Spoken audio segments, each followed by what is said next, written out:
నేను రజాక్. జగన్మోహన్ రెడ్డి గారు అసెంబ్లీకి వస్తారా? ఒక బిగ్గెస్ట్ క్వశ్చన్ అన్నమాట ఇది ఆంధ్ర రాష్ట్ర రాజకీయాల్లో.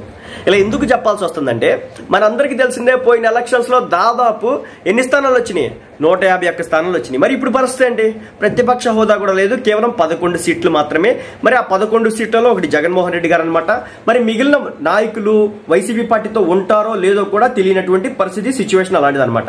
అయితే రేపు 19వ తారీఖున అసెంబ్లీ సెషన్స్ జరగబోతున్నాయి. ఈ అసెంబ్లీ సెషన్స్ లో అందరూ కూడా ప్రమాణ స్వీకారం చేయబోతున్నారు. ఎవరు? జనసేన, టీడీపీ, బీజేపీ పార్టీ తరఫున గెలిచినటువంటి 164 మంది, 165 మంది ఉన్నారు కదా. సో ఈ 164 మంది ప్రమాణ స్వీకారం చేయబోతున్నారు ఎమ్మెల్యేలుగా.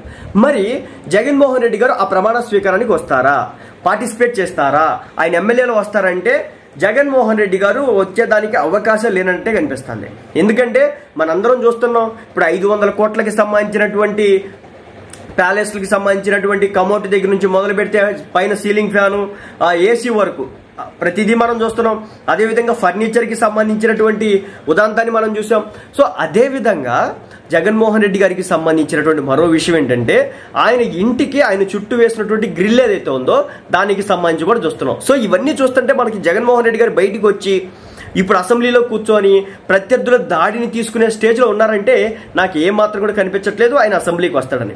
అయితే పవన్ కళ్యాణ్ గారు మాత్రం మంత్రి హోదాలో, డిప్యూటీ సీఎం హోదాలో అసెంబ్లీలో అడుగుపెట్టి ప్రమాణ స్వీకారం చేయబోతున్నారు, ఓత్ చేసుకోబోతున్నారు, అంటే ప్రమాణం చేయబోతున్నారు. అంటే దీన్ని బట్టి అర్థం చేసుకోండి, మరి దీని మీద కూడా బెట్టింగ్లు జరుగుతాయి అన్నట్లు కొన్ని సర్క్యులేట్ అవుతున్నాయి. మరి జగన్మోహన్ రెడ్డి గారు వస్తారా లేదని ప్రతిదాని మీద బెట్టింగ్లు వేసుకొని డబ్బులు అయితే పోగొట్టుకోబాకండి. ఎందుకంటే మన వాళ్ళని నమ్మి వీళ్ళని నమ్మి వైసీపీ పార్టీ మీద డబ్బులు వేసుకొని కోట్లు నష్టపోయి, ఒకడైతే 30 కోట్లు అప్పు చేసి వేసి చివరాఖరికి ఇవి కట్టలేక ఆత్మహత్య చేసుకుని చచ్చిపోయినటువంటి పరిస్థితి. సో నేను కాబట్టి చెప్పేది ఏంటంటే, జగన్మోహన్ రెడ్డి గారు అసెంబ్లీకి వస్తారంటే ఉన్నటువంటి తెలుస్తున్నటువంటి ఇన్ఫర్మేషన్ ప్రకారం వచ్చే అవకాశాలు అయితే లేదన్నట్టే కనిపిస్తుంది. ఎందుకంటే ఇంత ఓటమి తర్వాత తీసుకొని ప్రత్యర్థుల దాడిని తీసుకుంటారని చెప్పేసి నాకైతే అనిపించినటువంటి పరిస్థితి. ఇక్కడ ఇంకో విషయం కూడా చెప్పాలి మీకు. అదేంటంటే జగన్మోహన్ రెడ్డి గారు వచ్చేసి లాస్ట్ 2014 నుంచి 2019 నుంచి 2024 కంటే ముందు ప్రతిపక్ష హోదాలో 2014 నుంచి 2019 మధ్యకాలంలో ఈయన అసెంబ్లీలో పెద్దగా కూర్చోలేదు. ఏంటి ప్రజాయాత్ర ఏదో యాత్ర, శవయాత్ర కాదు అది, మరి ఏదో ఒక యాత్ర, మొత్తానికి అయితే ఒక 3000 కిలోమీటర్లు అయితే ఆ రోజున జగన్మోహన్ రెడ్డి గారు తిరిగినారనమాట. సో ఆ రోజున మేము అది చేస్తాం ఇది చేస్తాం అని చెప్పేసి జనంలో అయితే తిరగలిగినాడు. మరి ఈసారి ఎలా తిరుగుతాడు అనేది కూడా ఒక బిగ్గెస్ట్ క్వశ్చన్ మార్క్ మారినటువంటి పరిస్థితి, బిగ్గెస్ట్ క్వశ్చన్ మార్క్. ఎందుకంటే ప్రజల్ని ఏం పట్టుకుని వెళ్తాడు? ఆయన జనంలోకి వెళ్ళాలంటే అటుపక్క ఇటుపక్క పరదాలు కట్టుకొని చెట్లు నరికేసినటువంటి పరిస్థితి. అదేవిధంగా హ్యూజ్ ప్రొటెక్షన్తో పోయినప్పటికి కూడా ఇక్కడ రాయేసి కొట్టినటువంటి పరిస్థితి. సో మరి అలాంటిది జగన్మోహన్ రెడ్డి గారు గ్రౌండ్ లెవెల్లోకి వెళ్ళి మళ్ళీ ప్రజల్లోకి వెళ్తే కనుక వాళ్ళు దేంతో కొడతారో అర్థం కానటువంటి పరిస్థితి. ఇప్పుడు చెప్తున్నానండి, ఈ ప్యాలెస్ ఏదైతే ఉందో ఋషికొండ మీద కట్టినటువంటి ప్యాలెస్ 500 కోట్లతో, ఇది కనుక ఎలక్షన్ ముందు కనుక బయటకు వచ్చి ఉంటే కనుక ఈ ఉదాంతో ఆయనకి 11 సీట్లు కూడా వచ్చి ఉండే కాదు, ఆయన కూడా గెలిచేవాడో లేదో అనే పెద్ద డౌట్ అయితే ఉండేదన్నమాట. అదేవిధంగా ఈరోజు పోలవరంకి సంబంధించి చూసుకుంటే కనుక ఆ ఉదాంతో బాబోయ్ దాదాపు 2000 కోట్ల రూపాయల నష్టం జరిగింది అన్నట్లుగా మన చంద్రబాబు నాయుడు గారు అంచనాల మీద అంచనాలు వేయడం అయితే జరుగుతుంది. సో ఆ 2000 కోట్లు కనుక ఖర్చు పెట్టి ఉంటే కనుక ఫ్లడ్స్ రాకముందు మొత్తం కూడా వీలైనంత వరకు ప్రొటెక్షన్తో ఉండేది. ఈ రోజున ఎన్ని పీకాలో లేకపోతే కొత్తగా ఏం చేయాలో కూడా అర్థం కానిటువంటి పరిస్థితి అని ఆయన చెప్పడం అయితే జరుగుతుంది.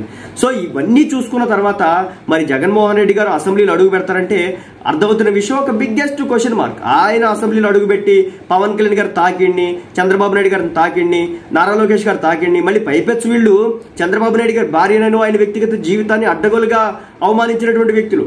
సో ఆ రోజు చంద్రబాబు నాయుడు గారు శపథం చేసినారు, ఇది గౌరవ సభ కాదు, ఇది కౌరవ సభ, నన్ను అవమానించినటువంటి వ్యక్తులు ఎవడైతే ఉన్నాడో నేను అసెంబ్లీలో అడుగు పెట్టాలంటే మళ్ళీ నేను గెలిచి ముఖ్యమంత్రిగా అయిన తర్వాత మాత్రమే అసెంబ్లీలో అడుగు పెడతా అని చెప్పినారనమాట.